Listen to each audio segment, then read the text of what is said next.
Why I stopped being vegan after 2 years. One of the reasons I became vegan is because I thought it would make me more spiritual, which looking back at it don't really make sense. But that's not to say that it's completely false, because it's not. It makes a little bit of sense, but not as much as I would like to think it would, or at least back then.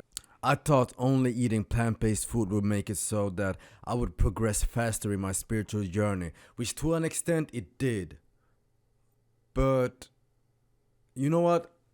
I'm gonna get into that later. We always hear about how eating meat is low vibrational and that you can't be spiritual and eat meat. Which, looking back at it doesn't make any sense. It really doesn't make any sense. It sounds really beautiful and prophetic when you're in the role of the seeker. And what I mean by the seeker is the personality or the ego on a spiritual journey trying to get somewhere. And that's why I stopped eating meat completely. And by the way, this is not the first time I stopped eating meat. I've did it before, like maybe 3-4 years ago. But it wasn't because of some spiritual reasons. I just wanted to try out the diet. And listen, this is my first video. I'll be stuttering a lot, and as you can hear, I got a little accent, so bear with me. One of the reasons I stopped being vegan is because it's not sustainable. And when I say it's not sustainable, I'm talking about the health aspect. I know, right? Isn't veganism supposed to be the epitome of health? Well, that's how it's marketed, but in reality, that's not what it is. Am I saying that you can't be healthy on a vegan diet? Absolutely not, because I know you can, and that's for a fact. But to be healthy on a vegan diet, it requires a lot of dedication, for a lack of a better term. Am I saying that you can't be healthy on a vegan diet? Absolutely not, because I know you can be healthy on a vegan diet. But that requires a lot, and I mean a lot of dedication. One of the other reasons I became vegan is because of the animal cruelty some, and I mean some, and this is important, I mean some farms engage in. Not every farm is bad, but fundamentally eating meat is, how should I say it? Fundamentally eating meat might not be the most righteous thing to do, because at the end of the day you still have to kill an animal to get the food product. I don't like to see animals suffer, and I don't think any sane person do. But also, I don't like to see myself suffer. And what I mean by that is, denying yourself of something that you need to survive is torture. Whoa. What you mean by that? You might think, but I'll be fasting and that's actually a good practice, and that's completely correct. Fasting is a great practice, but you don't fast for some I guess some monks do.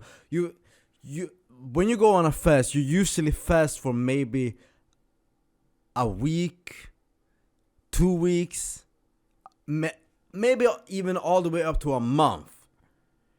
Not a year at a time. As I said, maybe some monks do, I don't know. But you usually fast in short periods of time because it's a detox. And that's completely fine. But it becomes a problem when you strip yourself of something that you actually need. Heavy on the need to survive. And for a long period of time. And that is a negative. That's actually self-torture. Because yes, while you might be doing it out of the kindness of your heart for animals, you are still killing yourself, and that's not a good thing. Some might say, but there's plant-based food that's replicated to taste like meat. And I say, yeah, I'm very familiar with that. And do you want to know something about that? Every time I ate a plant-based burger, my face started to break out. I got pimples, I got acne, and that's not a good sign. That is not a good sign. That's not to say you can't get that from regular meat. But what I'm saying is, when something is processed that much, because you gotta think about it, to make a plant taste like meat. Do you understand how much processing you gotta do over and over and over again for it to taste like meat? And that's not good for their belly. That's not good for my stomach. That's not good for my stomach. That is not good for my stomach. And to be honest, at that point, because you gotta think about it, it's processed so much that your stomach can't break it down properly, and that's a problem. That's a big problem. You shouldn't be putting that in your body. I'ma just be real. You shouldn't be putting that in your body because that's just not healthy. That's just not healthy at all. So basically, it's just for health. When it comes to health reasons, it's just better to eat a regular burger. It's just better to eat a regular burger because that processed shit, it's not it. I'm gonna be real, it's not it. It's not. And also, the only real negative thing about eating meat is that you gotta kill an animal to do so. That's just what it is. That's just what it is. Because another thing is, I never became a vegan because I couldn't stand the taste of meat. I actually love meat. I love chicken. I love seafood. I kind of like all different types. I kind of like all kind of foods.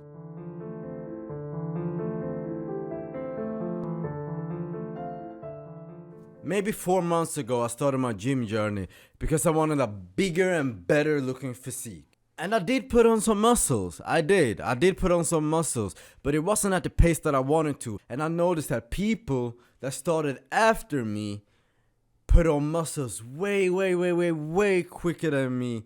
And I started thinking to myself, is this actually the route I want to go? Because while I do know you shouldn't be comparing yourself to anybody else, and that's like one of my fundamental laws to myself, that don't compare yourself to other people because you are not that person, and that comes down to personality, genetics, etc. But sometimes you gotta be objective and see and look at things like, okay, I've been in the gym for 4 months. He's been in the gym for 2 months.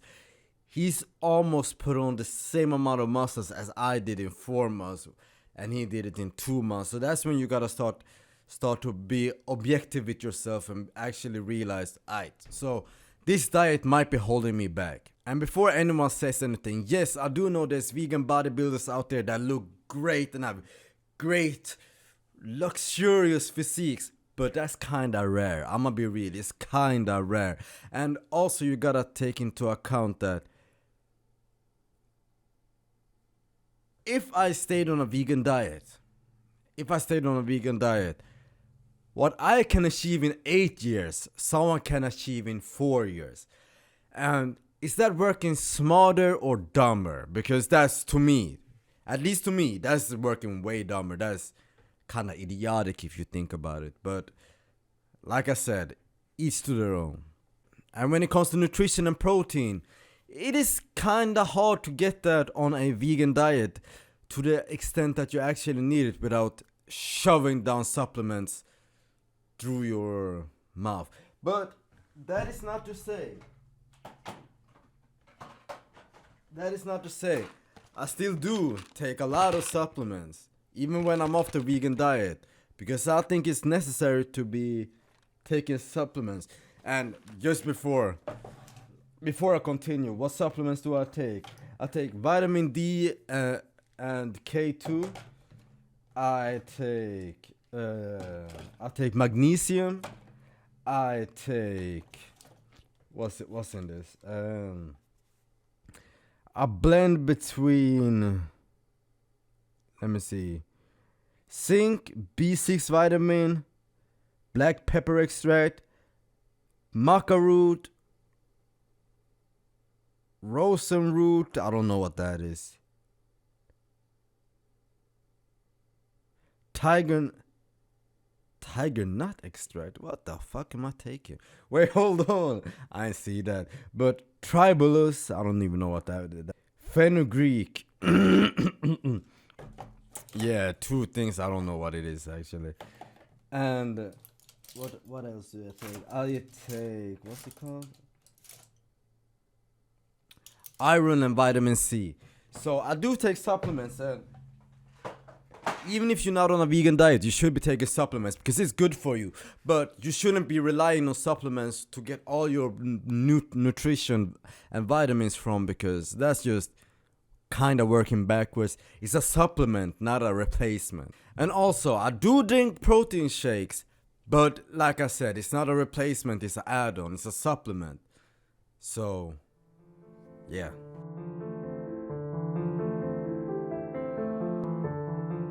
As I said in the beginning, I thought that you couldn't be vegan and be spiritual because I had people say that you can't ascend if you eat meat, and I don't agree with that anymore, to be honest. I really don't, because when it comes to revered spiritual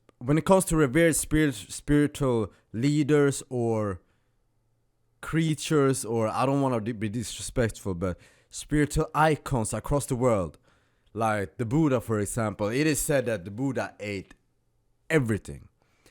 And that stuck with me because isn't he supposed to be one of them ones? Like, one of them ones. And that got me thinking, so if Buddha could be the spiritual icon he is, then while eating meat, then why can't other people do that? And like I said, you shouldn't be comparing yourself to anyone, but it is okay to look at inspiration and just look at logic overall. Because if he can eat meat and be one of the most spiritual icons there is, then so should someone else. You shouldn't compare yourself to the Buddha. You should be trying to become his equal, if that makes sense. I don't know if I butchered it, but you get what I'm saying. And also, the fallacy that your actions make you spiritual is kind of, I don't know about that. I don't know about that, because I think we've all heard the saying, I'm a spiritual being having a human experience. And to a certain extent, while that sounds very, very corny, to a certain extent, it is actually the truth. What you do doesn't necessarily make you spiritual, but I do understand the context that is being said. But maybe it's just me that realized that the physical is actually a part of the spiritual, and the spiritual is actually a part of the physical. It is sorry. I'm not used to talking this much, but they are actually interchangeable. They are actually the same things, because damn, see, I've known this, but I'm just taking it all in, that the physical and the spiritual is actually one and the same. And that is something I had to realize, that even the people that commit the worst of the worst things in this world is spiritual. There is not you're only spiritual if you're a good person and you do this. It's a spectrum, and good and bad exists on multiple planes, if you want to say it like that. So while someone might say you're not spiritual because you're a bad person, I would actually disagree and say they are, being a good person and a bad person are just two different sides on the same coin. And that might be controversial to say in the spiritual community, but that's just the way I interpret how do you say it? Interpretate it. So basically, why I stopped being vegan and started eating meat again is, one, because of the health reasons. It's not sustainable. A lot of vegan food is way too processed for you to actually digest and be healthy. And it's just not sustainable. I already said it, I think, but it's just not sustainable. Two, gym reasons. I actually want to reach my body goals. I want to change my physique. I want to be bigger. I want to be stronger. I want to be better looking. And that's not to say I'm not already better looking, but I want to. I got some stuff that I want to do. And three, eating meat is not the end all be all when it comes to animal cruelty. Because at the end of the day, I would be completely okay if all the farms start producing meat at this second. I would just go back to being a vegan. That's not a problem with me. But we need to be real. Just because I stopped being vegan, that doesn't mean they are gonna stop killing animals. And hold on, slow down. I know that. But if we all boycott eating meat, they are gonna stop producing meat. Yes, I'm completely fine with that.